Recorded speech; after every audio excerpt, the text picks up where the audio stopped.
Professor Bunby has given you a sense of where we are, and he shared some information concerning this mosque. So I won't repeat that, but I do want you to know that it represents a very important tradition in the life of the United States. In fact, it's safe to say that Islam is as old as the United States. Why do I say that?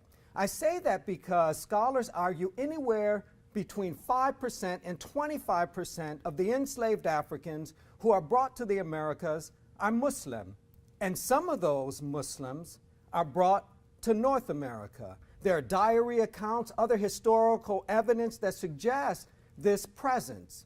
And so it's an extremely important tradition. It will grow in size, it will grow in detail and depth over the course of the centuries until we reach what we currently have. Millions of folks in the United States committed to Islam. What you're probably most familiar with are the 5 pillars of Islam. Let me summarize those for you.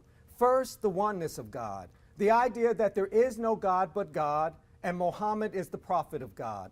The second involves prayer 5 times a day. The third involves giving to those in need, roughly 2.5% of one's income. The fourth involves fasting and self-control during the holy month of Ramadan. And the fifth is pilgrimage to Mecca for those who are economically and physically capable. So you're probably pretty familiar with Sunni Islam. What we want to talk about today are some other developments that you may not be as familiar with. Now, this is charged and this can be a tense conversation. It's important that you keep in mind that Prof and I are not advocates of any particular religious system. We are not arguing over whether or not these traditions are orthodox. We're simply presenting them the way adherents understand them. That said, the two that we're interested in during our time together today are the Nation of Islam and the 5% Nation. The story of the Nation of Islam is lodged in Detroit. There's a gentleman who's going around black communities door to door, and he's selling goods. Now, this is the Great Depression, and he's selling goods, fine silks and other items. Now, most of the African Americans he encountered were not really interested in those items. They were barely making ends meet. But what they were interested in were the stories, the narrative he provided. He told them that their condition had nothing to do with them, that they were descendants of greatness. He told them that they really needed to change their diet in order to maximize their mental capabilities and become what they were destined to be. He argued they needed to stop eating slave foods, no more pork, for example. He gave them so much information that extended their history beyond slavery to a glorious past, and people loved it. It reached a point where it was difficult for him to have these conversations in homes because of the interest. So they established another location. And they would come to call this gathering the Nation of Islam. This gentleman, Master Farad Muhammad, was the center of this movement. One of those who's really intrigued by these teachings is Elijah Poole, a transplant from Georgia who moves to Detroit looking for economic opportunities that will make his family more comfortable. He eventually goes to one of the services and he hears what Master Farad Muhammad is saying, and for him it is just mind-blowing. It alters how he thinks about himself and how he thinks about life, how he thinks about future possibilities. He understands that Master Farad Muhammad is just not only a great man, but a unique and supreme being, something along the lines of a Christ figure. He becomes associated with this movement and over a short period of time gains a prominent role. Then 1934, Master Farad Muhammad disappears, just gone. And as you might imagine, there's a bit of a power struggle within this growing Nation of Islam. Elijah Poole, now Elijah Muhammad, leaves Detroit and begins to spread word of these teachings. And the nation will grow and grow and grow. And it begins to hit a high point when Malcolm Little decides that this is the religion that will change his life. While he's in prison, he converts. He comes out, leaves behind his slave name. We've talked about that X. You'll recall what we said about the X. His name is changed from Malcolm Little to Malcolm X, and the nation grows. Now, some of the teachings that were prominent within the nation that really got the attention of a larger U.S. population included these points. Those within the nation should not live to eat, but should eat to live. Eat once a day with family.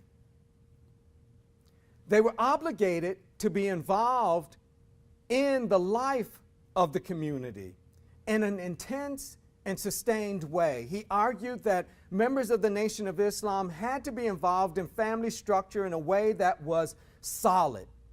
The traditional nuclear family is what he pushed. He also argued that it would reach a point in human history when Master Fard Muhammad would return, the earth would be purged of nastiness and the original people would be restored to their greatness. He argued the original people then would control the universe. Some wondered why the Nation of Islam wanted its members to have a sense of the distance between the earth and the sun, for example. And the Honorable Elijah Muhammad argued, if you rule a universe, you ought to know something about its makeup. Let me give you one more point. The Honorable Elijah Muhammad argued that because blacks could not expect to receive justice in the context of the United States, what they needed to develop was a nation within a nation.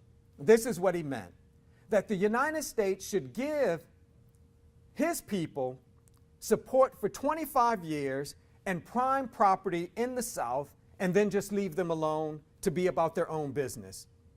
A nation within a nation. And that those who were a part of this nation within a nation would live out their principles, the teachings of the Honorable Elijah Muhammad as constituted by the Nation of Islam. They would live this out until Master Fard Muhammad returned and purged the world. In the early 1960s in New York City, Clarence 13X leaves the Nation of Islam. Now, why he leaves is open to discussion and debate. But he leaves the Nation of Islam and begins to form another organization that appealed to young people in Harlem. Clarence 13X says, no, the original people weren't simply created by Allah, they are gods.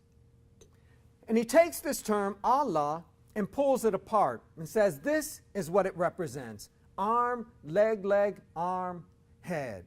That divinity is lodged within human flesh in a way that makes them indistinguishable. Black men are gods, and black women are earths. They are the producers of life. Their teachings revolve heavily around mathematics and the deconstruction of words. For example, knowledge. From the perspective of 5%ers, knowledge involves this: know the ledge. Or the library. That's the location where they bury the lies. Words can be pulled apart, and if you understand how they are constructed, if you understand how to decipher them, you gain a wealth of information. And much of their activity involves a rehearsing of the supreme knowledge that makes them who they are. The community that Clarence 13X, who's also known as Father Allah, develops comes to be called the 5% Nation. Now let me give you a bit of information concerning the story behind this name.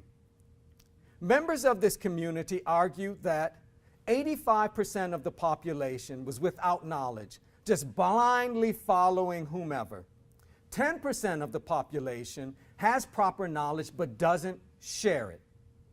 Nation of Islam.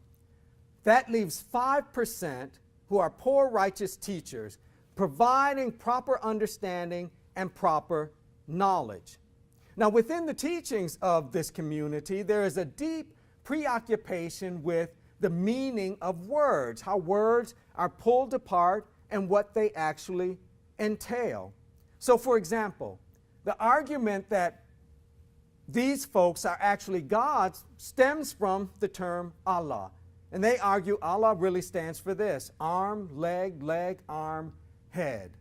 The community is rather loosely configured and typically revolves around two locations: Mecca, which is Harlem, Medina, which is Brooklyn. And there's a process of sharing information. There's a process of sharing the mathematics that really helps members of this community unpack life to help them answer those fundamental questions of human existence. Who are we? What are we? Why are we? Where are we? So over the course of your listening to hip hop and listening to other conversations, you may have heard things like this: "What up, G?" And you may initially think, well, what they mean by that is, "What up, gangster?" No. This grows out of the teachings of the 5% Nation. What you are doing when you use that phrase is recognizing the divinity of the other. What up, God? Bits and pieces of the teachings of the 5% Nation have infiltrated culture. It has had influence beyond its numbers. The same can be said about the Nation of Islam. We don't really know how many folks are in the Nation of Islam. We don't really know how many 5%ers there are, but we do have a sense that their influence is substantial. And as Professor Bun B has pointed out, it has influenced and informed hip-hop in really creative and interesting ways. There's one last point I'd like to make, and it's this: both the Nation of Islam and the 5% Nation have been creative and aggressive in terms of getting their message across. And they've done this in a variety of ways. One, through papers, through books, through conversations. They've reached into areas of life and institutions where churches and other religious communities have been hard-pressed to venture. So, for example, the Nation of Islam has done tremendous work within the prison system. They've been committed to spreading these teachings in a variety of impactful ways, trying to reach those that they believe need this material most. And they've done this in a way that is sensitive to the cultural shifts and nuances of life within the United States. So, we've talked a bit about the history and the doctrines of Sunni Islam, the Nation of Islam, and the 5% Nation. Professor Bun B has added to that conversation really good insights and information concerning how these traditions influence and inform hip-hop culture. So you have a basic working knowledge now, but you may still have questions and concerns that haven't been answered yet. So you know what to do. Check out the bonus reel.